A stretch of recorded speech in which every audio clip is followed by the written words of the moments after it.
అందరికీ నమస్కారం. గౌరవనీయులు మన వర్కింగ్ ప్రెసిడెంట్ గారు కేటీ రామారావు గారికి, వేదిక మీద ఉన్న గౌరవ పెద్దలందరికీ కూడా అందరికీ నమస్కారాలు. ముఖ్యంగా కొడంగల్ నుండి ఇక్కడికి చేసిన ఎంపీపీలు కానీ, జెడ్పీటీసీలు, మాజీ జెడ్పీటీసీలు, మాజీ ఎంపీపీలు, ఎంపీటీసీలు, సర్పంచ్లు, వార్డు మెంబర్లు, అందరు ముఖ్యమైన నాయకులు ఇక్కడ ఉన్నారు. పార్టీకి సంబంధించిన నాయకులందరూ ఇక్కడ ఉన్నారు. మీకు అందరికీ నమస్కారాలు. చాలా సంతోషం. మిమ్మల్ని అందరినీ ఇక్కడ చూడగానే మీ అందరిలో నాకు నరేందరే కనిపిస్తున్నాడు. ఎందుకంటే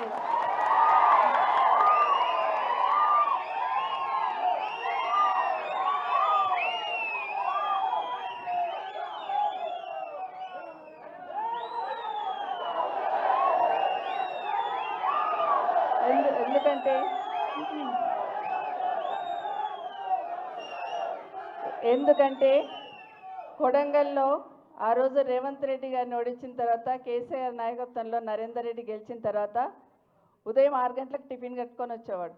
అవునా? 6 గంటలకు టిఫిన్ కట్టుకొని అక్కడికే వచ్చి ఆన్నే టిఫిన్ చేసి, ఆన్నే లంచ్ చేసి, మీ అందరితో మాట్లాడి, మీతో తిరిగి, మీతో డెవలప్మెంట్ అంతా చేసుకొని రాత్రి మళ్ళీ స్కూల్కి వెళ్ళి వచ్చినట్టు వచ్చేవాడు. అంత అనుబంధాన్ని పెనవేసుకున్నాడు మీతో. ప్రతి ఊర్లో, ప్రతి గల్లీలో, ప్రతి రోడ్లో ఏది కావాలన్నా కూడా కేసీఆర్ గారిని వచ్చి అడిగేది. కేటీఆర్ గారు అయితే దత్తత తీసుకున్నారు అప్పుడు కొడంగల్ని, కాబట్టి ప్రాణం పెట్టి పని చేసుకున్నాడు.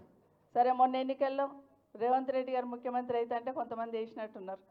దాంట్లో ముఖ్యమంత్రి అయిన తర్వాత అసలు రూపం దేశపతి గారు చెప్పినట్టు అసలు రూపం చూయించున్నారు. ఇప్పుడు నిజంగానే దేశపతి గారు మాట్లాడినాక ఏం మాట్లాడుతుంది కానీ ఒకటి నాకు ఏమనిపించిందంటే, కేటీఆర్ గారిని అరెస్ట్ చేసి అదే లగచల్ల రైతుల దగ్గరనే పెట్టండి అని చెప్పాడు దేశపతి గారు.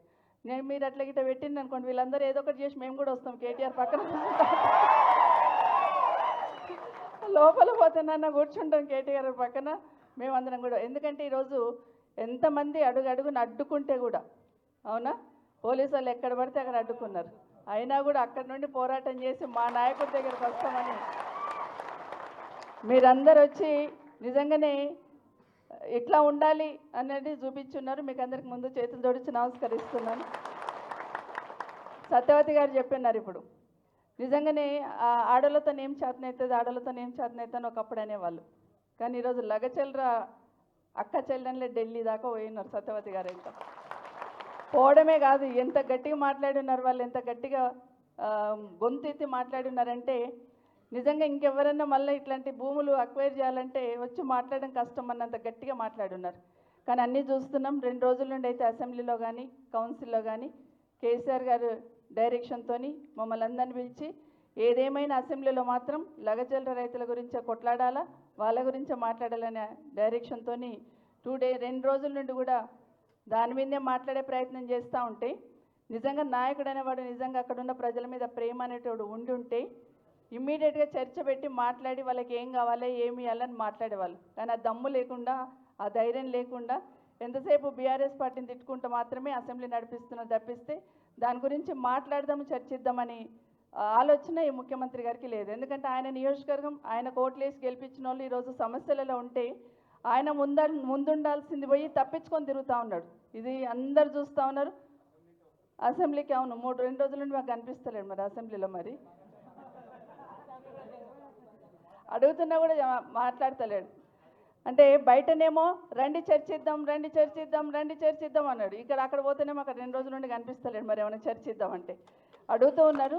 అయినా కూడా మీరందరూ కూడా లగచెల్లెలో జరిగిన ఇన్సిడెంట్ సంఘటన ఏదైతే ఉందో దాన్ని దృష్టిలో పెట్టుకొని నిజంగానే అవసరం లేకున్నా కూడా నిర్ణయాలు తీసుకున్న రేవంత్ రెడ్డి లాంటి నాయకుడిని ఎట్లా బుద్ధి చెప్పాలనేది రాష్ట్ర ప్రజలందరూ కూడా ఈరోజు ఆలోచిస్తున్న సందర్భంలో మనకు కేసీఆర్ గారి నాయకత్వంలో కేటీఆర్ గారు గట్టిగా నిల్చొని, ఇంతకుముందు దేశపతి గారు చెప్పారు కదా, ఎందుకు పంపిస్తారు కేటీఆర్ గారిని జైలు కంటే గట్టిగా మాట్లాడుతుండు కదా, ఒక చెంప కాగానే ఒక చెంప వాయిస్తున్నాడు, ఇటు తిరగంగానే ఇటు కావదలుగుతుంది.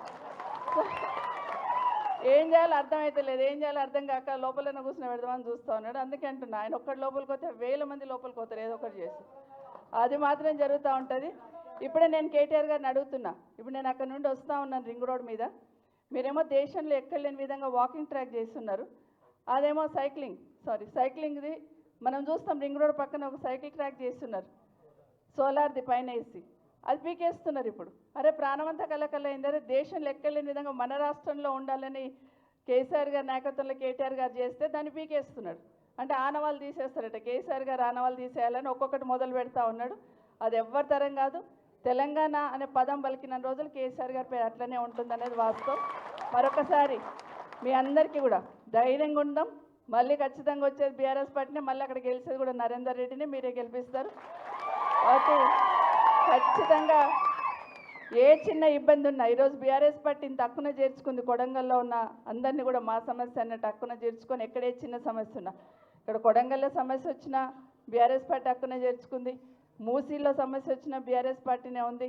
అదే కాకుండా హైడ్రా అంటే కూడా బీఆర్ఎస్ పార్టీనే ఉంది అనేది ఎక్కడున్నా ఏ సమస్య ఉన్నా కేసీఆర్ గారు ఖచ్చితంగా ఉంటారు అని ఒక భరోసా మన రాష్ట్రంలో కల్పించున్నారు. ఖచ్చితంగా నరేందర్ రెడ్డి కానీ మిగతా రైతు సోదరులందరూ ఇప్పుడే చెప్పినారు కదా, కనీసం గుండె నొప్పి వచ్చిందంటే కూడా హాస్పిటల్లో తీసుకుపోయి ట్రీట్మెంట్ ఇవ్వకుండా ఆ పేషెంట్కి కూడా బేడీలేసి చైన్ బట్టి బెడ్ మీద కూర్చోబెట్టున్నారు. అంత దౌర్భాగ్యమైన పరిస్థితుల్లో మానవత్వం లేకుండా చేస్తున్న ఈ ప్రభుత్వాన్ని ఖచ్చితంగా గద్దె దింపుదామని తెలియజేసుకుంటూ,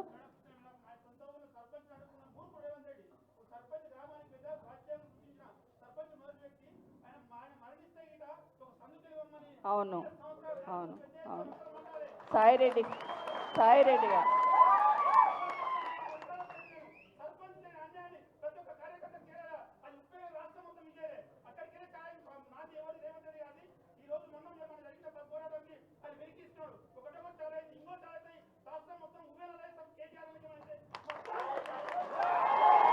జై తెలంగాణ. సాయిరెడ్డి గారి గురించి చెప్తా ఉన్నాడు. వాళ్ళ అన్నదమ్ముల పేర్లు రాసి చనిపోయింది కదా, మరి వాళ్ళని ఎందుకు అరెస్ట్ చేయరని అడుగుతున్నాడు మా సోదరుడు. వాస్తవమే, తప్పకుండా పోయే కాలం వస్తే ఒక్కొక్కటి ఇట్లాగే అవుతూ ఉంటాయి. తప్పకుండా ప్రజలందరూ కూడా ఈరోజు రాష్ట్రంలో గమనిస్తున్నారు. కేసీఆర్ ఎప్పుడు వస్తాడా, మళ్ళీ తొందర రండి అని చెప్తా ఉన్నారు. వాళ్ళు ఎక్కడ పోయినా కూడా అదే మాట మాట్లాడుతున్న సందర్భంలో మరొకసారి ధైర్యంగా పోరాడదాం. ఎన్ని అడ్డంకులు సృష్టించినా పార్టీని కాపాడుకుందాం, నాయకులను కాపాడుకుందాం, మనం కాపాడుకుంటూ మరొకసారి రాష్ట్రానికి మంచి జరిగే ప్రయత్నం చేద్దాం. జై తెలంగాణ.